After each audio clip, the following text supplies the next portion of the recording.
प्रेरणा कथा। इंद्रधनुष। अजीज़ा जब बारिश में भागती हुई कक्षा के अंदर आई, वो लगभग आधी भीगी हुई थी। सलीम शेख ने आगे बढ़कर कहा, गुड मॉर्निंग मैडम।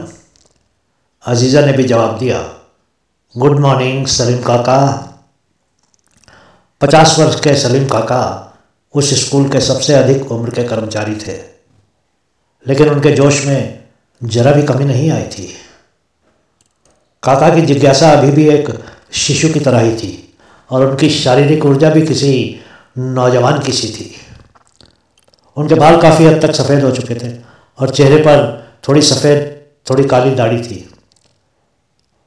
सफ़ेद कमीज में काका को भी शायद कोई व्यायाम का शिक्षक ही मानता। चपरासी का काम करते हुए सलीम काका को आनंद आता था और वो कभी भी कोई शिकायत नहीं करते थे। उस प्राइमरी स्कूल में उन्होंने 2 दशक से ज़्यादा बिता दिए थे। अजीज़ा ने सलीम काका से कहा, लगता नहीं कि अब और बरसात होगी। सलीम ने हंसकर कहा, पहले रुके तो सही। सलीम काका और अजीज़ा हमेशा विरोधाभासी बातें करते थे। अजीज़ा को इसमें मज़ा आता था। सलीम हमेशा किसी पद्यकार की तरह बातें करता था। उनकी बातों में काव्य का अंश स्पष्ट झलकता था। वो जब भी बोलते थे उनके शब्दों में छिपे हुए अर्थ होते थे। सलीम काका के शब्दों को समझने के लिए आपको ध्यान से उनको सुनना होता था और ये पता लगाना होता था कि वो वास्तव में क्या कहना चाह रहे थे। सलीम काका ने कहा, बरसात हर चीज़ को धो देती है, लेकिन लोगों के दिमाग की गंदगी को नहीं धो सकती। लोगों ने नैतिकता और स्तर के सभी दायरे तोड़ दिए हैं और दुनिया को गंदा कर दिया है। सलीम एकदम गंभीर हो गया। अजीज़ा सलीम काका का बहुत सम्मान करती थी। उनको समझना बहुत ही मुश्किल काम था। काका की बातों के हमेशा एक से अधिक अर्थ होते थे। जो कुछ भी सलीम काका कहते थे वो सत्य होता था। अजीज़ा प्रायः सलीम काका की बुद्धि की प्रशंसा करती थी। सलीम काका के बारे में सोचते हुए अजीज़ा कक्षा में प्रवेश कर गई। कक्षा में कोई भी नहीं था। बच्चों के आने में अभी 10 मिनट बाकी थे। अजीज़ा कक्षा के अंदर की शांति का आनंद लेने लगी। उसने अपना बैग डेस्क पर रख दिया और खिड़की की तरफ चल दी। उसने देखा कि कुछ बच्चे आ रहे थे। वो बाहर मैदान में जमे हुए पानी में लातें मार रहे थे और छपाक छपाक कर रहे थे। अजीज़ा उनको देखकर मुस्कुराने लगी। वो उनको कक्षा में बुलाना चाहती थी, परंतु फिर वह चुपचाप खड़ी उनको देखती ही रह गई। उसको मालूम था कि अगर उन बच्चों को सुबह सुबह ही डांट दिया तो दिन भर उसको बच्चों के सूजे हुए चेहरे ही देखने पड़ेंगे। उसने उनको बाहर पानी में ही खेलने दिया। अजीज़ा के चेहरे और बाहों पर अभी भी पानी की कुछ बूंदें बाकी थी। वो कुछ सोचने लगी। यादें उमड़ उमड़ कर उसके दिमाग में आने लगी। वो सोचने लगी कि प्रकृति के पास एक विशेष शक्ति है। ये शक्ति किसी भी व्यक्ति के दिमाग में प्रवेश कर सकती है। अजीज़ा अपने बीते हुए वर्षों में खो गई। वो एक अनाथ थी। उसका बाल्यकाल खुशियों से भरा हुआ नहीं था। वो अपने रिश्तेदारों के घर में बड़ी हुई थी।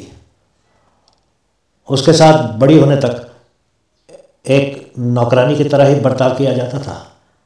हर दिन उसके लिए एक जैसा ही होता था। उसको सुबह सबसे पहले उठकर बर्तन धोने होते थे, कपड़े धोने होते थे, सब्जियां काटनी होती थी और फिर सबके लिए रोटियां पकाने के लिए आटा गूंथना पड़ता था। वो दिन भर गधे की तरह काम करती थी, परंतु उसकी चाची कभी भी संतुष्ट नहीं होती थी। वो उसको कोई ना कोई काम देकर ही उलझाए रखती थी। कभी खिड़कियां साफ करने को कहती तो कभी कमरों का फर्नीचर साफ करने को। अगर कुछ काम नहीं होता था तो एक बार फिर से सभी कमरों में पोछा लगाने को कह देती थी। इतनी कठिनाइयों को भोगते हुए भी अजीज़ा ने कभी भी घर छोड़कर भागने के बारे में नहीं सोचा था। वो उस घर में सिर्फ एक कारण से रुकी हुई थी और वो कारण था चाची के बच्चों की किताबें। अजीज़ा को याद आया कि कैसे उसने पहली बार कोई किताब अपने हाथ में ली थी। उस समय वो सिर्फ 5 वर्ष की थी। वो उसकी चाची के लड़के राजिम की वर्णमाला की किताब थी। वो बहुत देर तक किताब में छपे हुए अक्षरों को देखती ही रही थी। वो तुरंत ही किताबों की तरफ आकर्षित हो गई थी। अपनी चाची के बच्चों की मदद से उसने 2 हफ्तों में ही पूरी वर्णमाला सीख ली थी और जोड़ जोड़कर अक्षर पढ़ना भी शुरू कर दिया था। उसने खुशी खुशी अपनी चाची को भी सीखी हुई बातें बताई थी, लेकिन चाची ने प्रशंसा के स्थान पर उनको गुस्सा ही किया था। 2 मिनट के बाद वो आंखों में आंसू लिए चाची के कमरे से बाहर आई थी। उसके गाल पर भी थप्पड़ का लाल निशान था। उस दिन के बाद राजीव ने अजीजा को कभी किताबें उठाते हुए नहीं देखा था। कम से कम दिन के समय तो बच्चों की किताबों को छूती भी नहीं थी। जब अजीजा 15 बरस की हुई, वो समाचार पत्र पढ़ लेती थी। वो सड़क पर पड़े हुए अखबारों के टुकड़ों को सबसे छुपा कर लाया करती थी और फिर छुप छुप कर पढ़ती थी। वो कहीं से फटी पुरानी पत्रिकाएं भी उठा लाती थी और कहानियाँ पढ़ा करती थी। 1 वर्ष के अंदर अंदर उसने लिखना भी शुरू कर दिया था। समय के साथ साथ उसने छोटे छोटे जानवरों पर छोटी छोटी कहानियाँ भी लिखनी शुरू कर दी थी। 16 बरस की उम्र में उसकी सहमति के बिना ही उसकी शादी अल रफ़ी नाम के एक पुरुष से कर दी गई। वो अजीज़ा से कम 30 बरस बड़ा था। अजीज़ा की शादी ही उसकी ज़िंदगी का सबसे बड़ा मजाक था। शादी के बाद उसको रातों से भय होने लगा था, क्योंकि रात को उसका पति उसको नोचता खसोटता था। वो 7 महीनों तक अपने पति के अत्याचार सहती रही और फिर एक दिन जब सहन नहीं हुआ, वो अपने पति के घर से भाग गई। वो अपने पति और अपनी सास के हाथों का खिलौना बनकर जीवन नहीं बिताना चाहती थी। वो अपने निर्दयी पति को और सहन करने में असमर्थ हो चुकी थी। घर से भागने के कुछ दिनों के बाद उसके मन से भय निकल गया। उसको ऐसा लगने लगा कि उसका पुनर्जन्म हुआ था। वो सब अब बीती कहानी हो गई थी। एक दिन अचानक उसकी मुलाकात एक फ्रेंच स्वयंसेवक से हो गई। वो एक खूबसूरत फ्रांसीसी स्त्री थी जो स्त्रियों की सहयोग करने वाली एक संस्था में काम करती थी। वो फ्रांसीसी युवती अजीजा को अपने साथ अपनी संस्था में ले गई। पहली बार अजीजा को लगने लगा कि उसके जीवन में भी खुशियाँ हो सकती थी। उसने वह बहुत सी लड़कियों और औरतों की दर्द भरी कहानियाँ सुनी, लेकिन वह खुद हर दिन और भी शक्तिशाली होती चली गई। उसने भगवान को धन्यवाद कहा कि उसको उस संस्था में भेज दिया था। उस संस्था में वो अपने निर्णय खुद लेने लगी थी। वहीं पर एक दिन उसकी सलीम काका से मुलाकात हुई थी। सलीम काका के स्कूल के एक टीचर रिटायर हो गए थे। स्कूल को अपने लिए एक शिक्षक की ज़रूरत थी। सलीम उस सहयोग संस्था में टीचर खोजने आए थे। सलीम ने अपने अफसरों से कहा था, साहब, शिक्षा का उद्देश्य सिर्फ बच्चों को खाना खिला देना ही नहीं है। ऐसी संस्थाओं में उनको खाना बनाना भी तो सीखना होगा, उनको पढ़ना भी होगा। हमारी संस्था में सभी बच्चे बस खाते हैं और आराम करते हैं। बेचारा ज़्यादातर बच्चे तो सिर्फ खाने के लोभ में ही हमारे स्कूल में आते हैं। सलीम काका ही अजीजा को टीचर बनाकर अपने स्कूल में लाए थे। ये 4 बरस पहले की बात थी। अजीजा सलीम काका की हमेशा ही आभारी रही है। उसने लोगों को मदद करनी शुरू कर दी। प्राइमरी के बच्चे को पढ़ाते हुए अब अजीजा को 4 बरस हो गए थे। वो अपने जीवन से खुश थी। काम था, सम्मान था, पैसे भी थे। अचानक अजीजा की यादों की श्रृंखला टूट गई।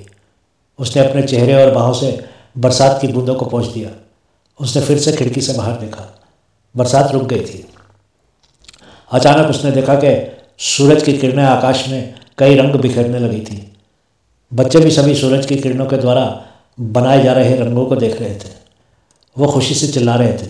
वो बच्चे तालियां बजा बजा कर और खुशी से चिल्लाकर पहली बार आकाश में बन रहे इंद्रधनुष को देख रहे थे।